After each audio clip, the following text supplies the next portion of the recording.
The news on Vanguard Live. I am Precious Chukudi. We begin with the front pages of the papers this morning, starting off with Vanguard. Vanguard is leading with exchange rate. NECA expert disagree on federal government's target. Recommend ways forward. How they intend to do it is still unclear. That is from Molekbe. A federal government should not give exchange rate targets, and that's from Wizu. It will lead to fall in inflation. That's from Coffee. Uh, World Bank others would help to boost FX earning, and that's coming from Omodion. We can see a photo story showing EFCC brings Emefiele to court on page 9. Senate to probe purchase of 5 billion naira yacht. Daily Trust publisher Kabiru Yusuf returns as NPAN president. Stories above we have on page 19. Old new naira notes remain legal tender, and that's coming from CBN. On page 8, what Buhari's ex-ministers are saying about him, shocking, and that's coming from KUKAH. On page 9, bail ex-CBN Governor Emefiele arrives home after 151 days in detention. And that's how we can take on the front pages of Vanguard. Let's take a look at the Nation newspaper. The Nation is leading with Senate House agreement raises a student loan to 10 billion naira. The writer says yacht item dropped as president signed 2.17 trillion naira supplementary budget. The Senate launches probe. NLC strike fails to hold in Imo. Offices open. Airport in operation. Power cut enters day 7. Power Minister threatens disco gencos with license revocation. Operators to sign performance bond. And of course, Bayelsa Imo Kogi 2023, Shetima urges a vote for Silva to end youth unemployment. Panel warns candidates who failed to sign peace agreement in Imo. Article rallies support for PDP candidates. You can see story on page 28. Old Naira new notes remain legal tender, and that's coming from CBN. Bandit took a 250 million naira ransom to free 121 Baptist school pupils. You can read more on page 27. And also last year in front page of the Nation newspaper, we have Emefiele out of custody after securing bail. A banker booed in court. You can read that on page 4. Let's take a look at the Guardian newspaper. The Guardian is leading with inflation FX. Many tariffs compound Nigeria's trade woes. You can read more on page 6. Knox as Tinubu signs a 2.1 trillion naira supplementary budget. Off-cycle polls, KUKAH task INEC on transparency as candidates sign peace accord. The aviation union shuns Imo-bound flights, declares Uzodima persona non grata. You can read that on page 29. EFCC arraigns 11 OAU students for internet fraud. Lagos State government seals warehouses, stores at International Trade Fair Complex. A federal government probes extension of disco's licenses, faults of power privatization. LASU suspends a dean over certificate racketeering as Senate probes fraudulent admission. And that's how we can take on the Guardian. Let's take a look at the Punch newspaper. The Punch is leading with off-season polls. Electronic collation illegal, says INEC. Police warns the NLC. The writer says INEC says IREV not for resort collation. Labour leaders advised against intimidating voters. Uzodima others absent at peace accord. Diri Silva clash. Imo workers bank shun strike. Obi faults Tinubu's 2.17 trillion naira supplementary budget. UK police probe suicide of British-born Nigerian. You can read that on page 3. Federal government stops electricity tariff hike, insists on subsidy.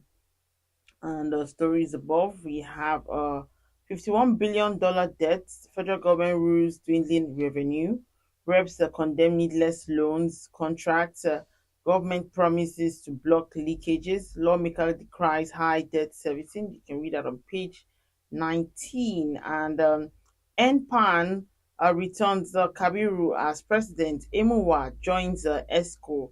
And you can read more on page 6. And that's all we can take on the front pages of the papers. Join us after the break. We'll be right back.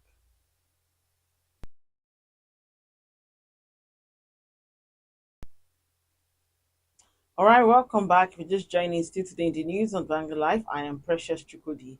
Joining me to talk about some of the stories on the front pages of the papers this morning is Mr. Oludare Maiwa, publisher of Global Financial Digest. Good morning, sir. It's good to have you join me this morning. Good morning, Precious. Thanks for having me today. All right, let's delve in this morning, and we're starting off with the federal government saying that it has put in place measures to achieve exchange rate target of 500 naira to 600 naira to a dollar. And the question is, how feasible is this, and how can we address exchange rate instability?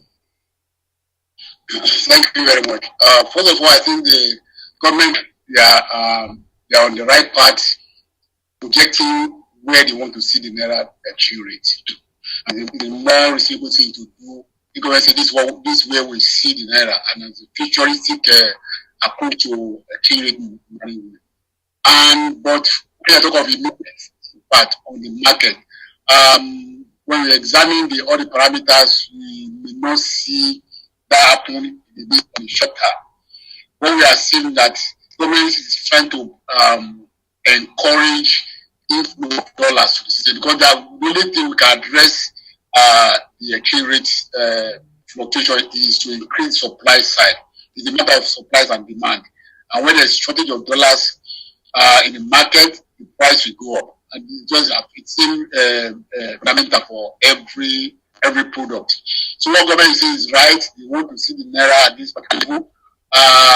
What I would expect to put is to put the timeline on time frame, short term, long term, and immediately, and trying to tell the people what are they doing to attain their objective.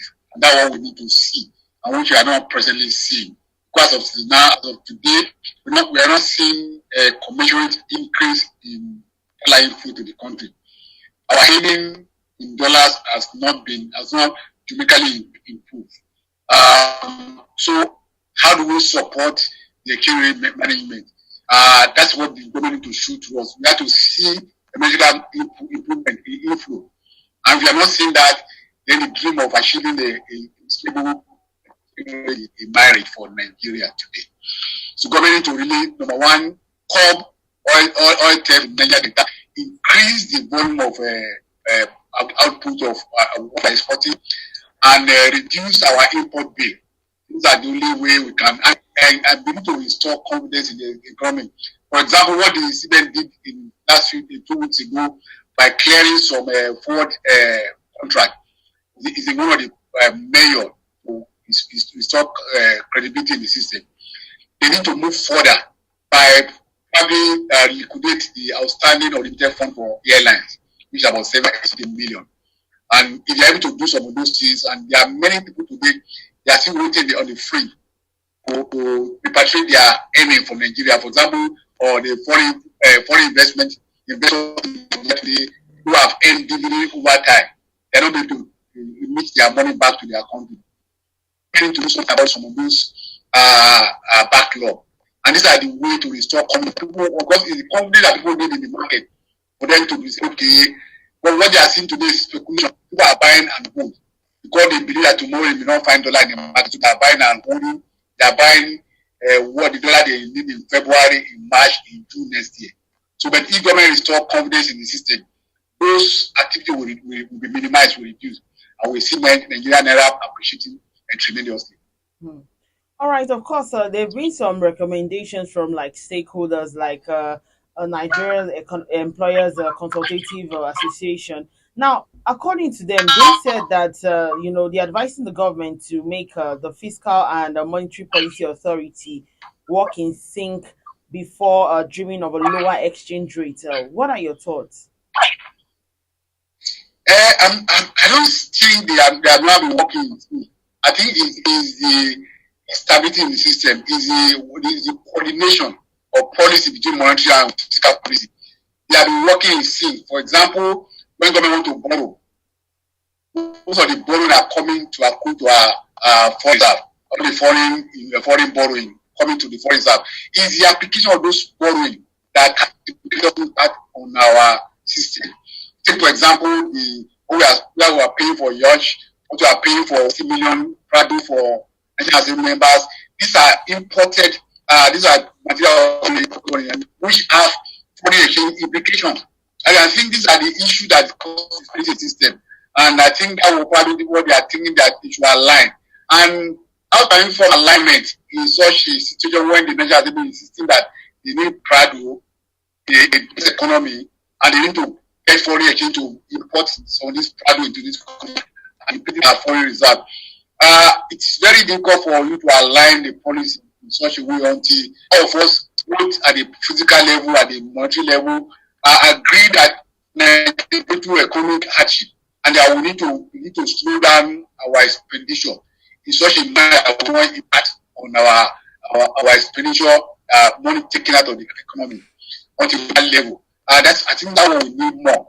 It's a conversation between the monetary policy, the fiscal policy, and the private sector as a whole to come down to the round table and say, hey, this time is very hard for Nigeria.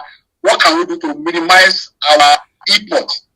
Import is that importing product to this country, importing to this country, at the hour we are struggling for foreign exchange.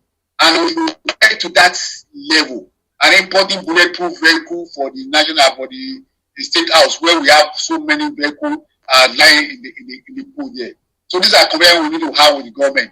And until that alignment in tension is shown, then we'll continue to grapple with some of these issues. All right, moving on and talking about the yacht. The senator said that it will probe the purchase of the 5 billion naira presidential yacht and the circumstances surrounding it. And of course, there've been some different levels of controversy as regards the presidential yacht. How do you react to it? Especially because people see it as quite insensitive for it to even be mentioned in the first place. Yeah, it is very insensitive, so to say. For me, it's a trample on something that's going to trample on the voice of Nigeria. We don't care attitude of the government, like regardless of what we face. It's contradictory. It's an irony for a government who asking Nigeria to sacrifice and yet go on a spending spree in terms of yacht is not a personal vessel. Everywhere, even America used to have a yacht, president yacht.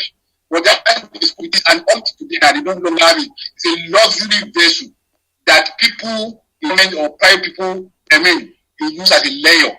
And want to ask yourself, what do we need a yacht for in this hour of our? It's like a family who is trying to eat, to survive in a home, to provide food for the family, and want to go ahead and buy a SUV and say, you look, go and borrow money, because what we are doing is to borrow money to buy some of this. We don't earn that money. The money for the yacht, the money for the Prado, the money for the bulletproof, for the house, the state house, have borrowed money. We are not earning enough to even cover our expenditure, to even cover our emolument to civil servant. So what we are seeing is that we are borrowing both locally, domestic borrowing and the foreign borrowing. And we are using this money to flex. That's why it's very condemnable on the part of government. And to think that this yacht has been delivered before the government now send bill to National Assembly to approval is, for me, actually, but unfortunately, we don't have a National Assembly that can put their foot down, they can actually do their job as they ought to do it. Otherwise, we have had government really escalated today to explain why they had to order a yacht that they are not going to approval or they are not being appropriated for. That's where I see today. So it's for me, it's untenable whatever they have for it. It's untenable. The Navy does not need a yacht to fight piracy. You don't need a yacht to fight criminality in Nigeria Delta. What they need is just the president yacht is just meant for the big president want to inspect the Navy, just in the air, want to go on vacation there. That's what it's meant for. Regardless of what people are saying about it, it's meant for the president. Simple. All right, moving on. Of course, detained former governor of Central Bank, Emefiele, was released on bail yesterday after spending 151 days in the custody of security agencies. Now, the question is, what does this speak to a person's right and also detention without trial? That's the place for the court to do, and the judiciary has done very well in that area to compel the release of the man. If you have anything against him, tell him the court. Is there any evidence against of wrongdoing against government? Take him to court and prosecute him and keep him in detention for keep him in DSS, EFCC, keep him in detention for what? The human rights, his right to freedom, and you cannot take him for more than 48 hours in detention for whatever the decision. And you can actually let him free or put in an arrest or monitor his movement. They have done it. Look at what happened in the UK, for example. The Zeni Maduke, or former Prime Minister, was granted bail. But even in that bail, there are conditions attached to those bail. And they even put a ship on her to track her movement. That's where it's done in advanced claim to ensure that people still enjoy their freedom. Because you are deemed to be innocent until you are proved otherwise. That's what the law says. And so, but what we do in Nigeria is that we are guilty until you are proved otherwise. We assume that you are guilty of every crime, every allegation level against you. That's the reason why we have to keep a CBN government for over 100 days in detention. We don't bring any charges against him. All they bring the whole charges just to keep holding him. If you don't have any evidence, let him go. When you have any evidence against him, present him before the court and let him defend himself. That's the way it should. That's where a developing country, in a sane society, on their citizen. We are not in the military where can keep people in detention and ignore court. So I recommend you. Usually they have done it very well in this case, and they have to do it constantly to other extent to other cases. All right, moving on, let's touch on this one. And of course, the central bank has said that the old note and the new naira note remain legal tender.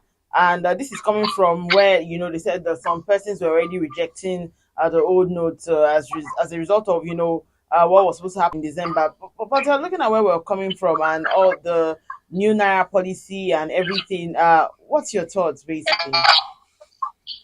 I think the communication of the CBN is not completely aligned with what people are expecting. You can't blame people who are rejecting it because there's a December deadline fixed by the Supreme Court for the use of old notes. And for everyone, they are thinking, I can't hold this kind of money and it expire in my hand. And they are going out.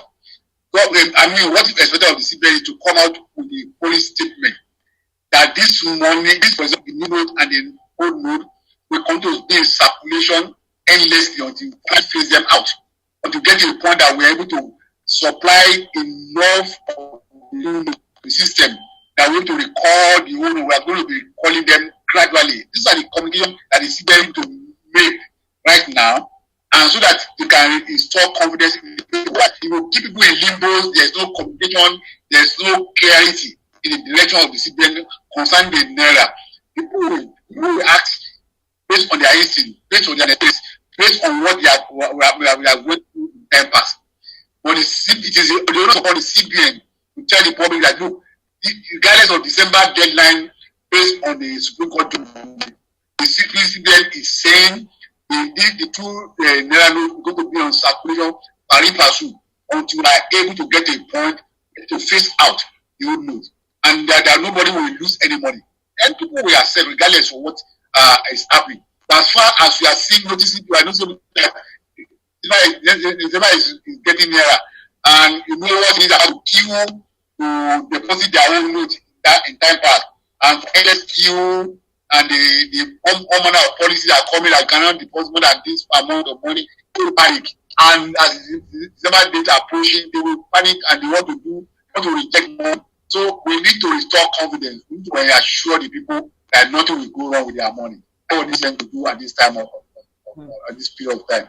All right. Before we go, let's just touch on this one, and that's Bishop KUKAH saying that what he heard about some ministers from the Buhari's administration, what they were saying about him was quite shocking. But he also made mention of the fact that he didn't have a problem with the former president. He only had the problem in the area of how he was managing our diversity. How do you respond to that? No, Buhari 8 years unraveled the man. Me personally, as a person that can pray for a man believing that he's going to bring relief to Nigeria, we are going to move. but it's an 8-year around the man. We never actually know the man until he get back to power, because it's so short a time when he was the military head of state, and because of the certain policy, certain development activity, then we assume that he was behind some of those activities until he became a civilian president. Where like the one on his minister said that people will do your assignment, we now ask you how you do it, how you perform it. Whether you are doing well, with no performance indices, there's no monitoring, there's no assessment. In government, can you imagine? You don't even in a family, you don't give your children assignment, and you're not follow up on them and assessing them and saying how far have you gone, what are the measures to correct this. That's why you see some ministers just on their own doing whatever they like. And that's why Nigerian like on KUKAH during his tenure. It's unfortunate that we have a man that we assume has so much integrity, he has so much love for this country, that Nigeria was messed up in 8 years of his reign. It's unfortunate. And that's what Bishop KUKAH is saying. For me, we are not shocked, because in the 8 years we are seeing those elements manifesting in so many dimensions of this country. That's why the government is just borrowing without any recourse to structural reform. And that's what we expect from me. And unfortunately, we find ourselves in 8 years of recklessness for a man of his age, of his experience, of his business. So whatever anybody say about Buhari today, they are right to see it, because 8 years, all his weakness, all his incompetency. That's where I look at it. All right, in your own view, how well would you say that the current administration is managing our country's diversity? For me, I've not seen any hope in the horizon. From the present government, there may be changes going forward, but I've not really seen any hope. I've seen that disjointing approach to governance. The government that come out with a policy today, and before tomorrow they are reversing it. The government that has not really has a focus. For example, the oil subsidy removal, for example.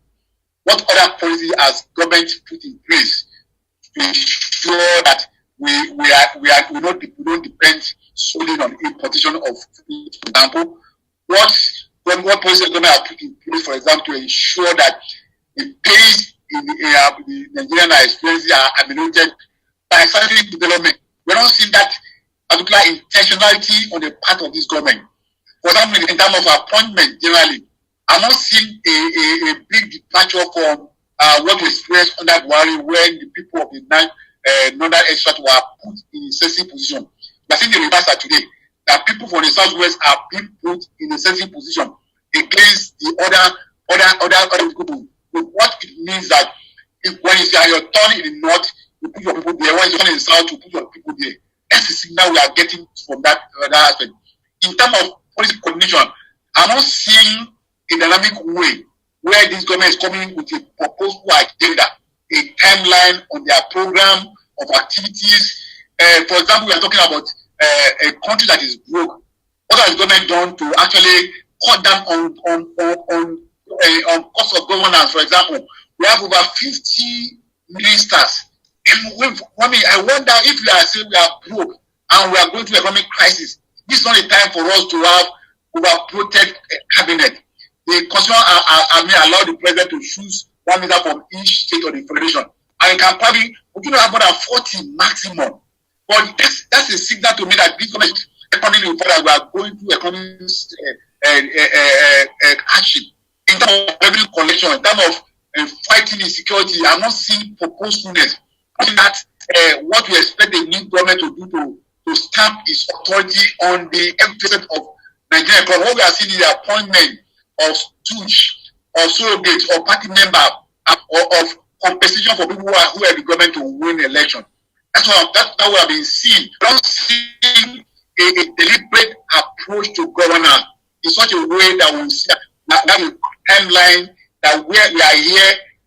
This is what we are going to be in the mid-term, in short term, in mid-term, and in long term. We're not seeing that direction. We're not seeing that moving purposefully. And I want to see that government they are still trying to study the system.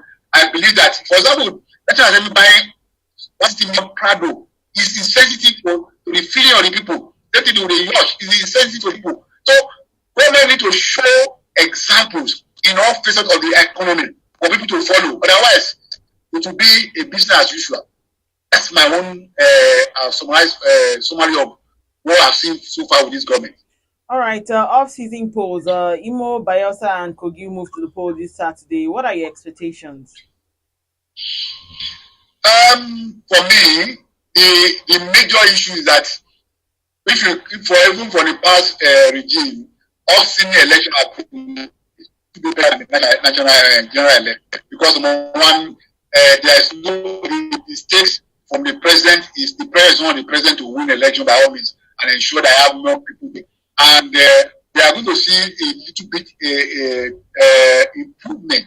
That's my expectation. Improvement in the result that's going to come from Kogi, from Imo, from Bayelsa, and Imo for in this election. We are going to see a little bit of improvement to show that yes, we are in democracy. There has not been major problem in Osako election in Nigeria.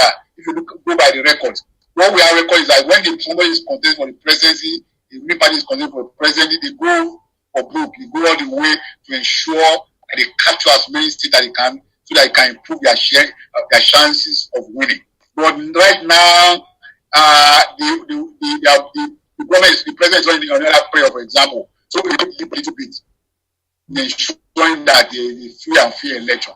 And I expect that the result of Bayelsa, Imo, Kogi, will show some semblance of animal, will show semblance of it may not be total, or at least be an improvement from what we have in the past. All right, let's touch on Mr. and Mrs. before we go. And Mr. is speaking. He says, what? Because our gas cooker is faulty, you packed our food items to a neighbor's kitchen, only to return with a small bowl of food. You are just like our country that takes out crude oil abroad to refine. And Mrs. reply says, they refuse to repair our refineries, just as you have refused to fix the gas cooker. For me, what I like about Mr. and Mrs. is that it's a conversational thing. Just like the conversation of the book I wrote recently. It's a conversation that couple need to have. And they brought humor, they brought to ensure that marital life can be lived in the atmosphere of love, convivialities, and wit in a way. And that makes family they grow and expand. And that's why I love this service. I love reading it, because that if families follow the trend, there'll be an improvement. There will create tension in the house where the woman is almost injected to family. And for me, this service has really done well in that aspect. And I commend the brain behind it. All right. Thank you so much, Mr. Ludari Mayowa, for sharing your thought with us this morning. Thank you very much for having me, and have a lovely, and regards to everyone in the studio. Yeah. Have a lovely day. Also, remember that you can equally like, share, and subscribe on all our social media platforms showing on your screen. To find out up-to-date stories, you can go to our website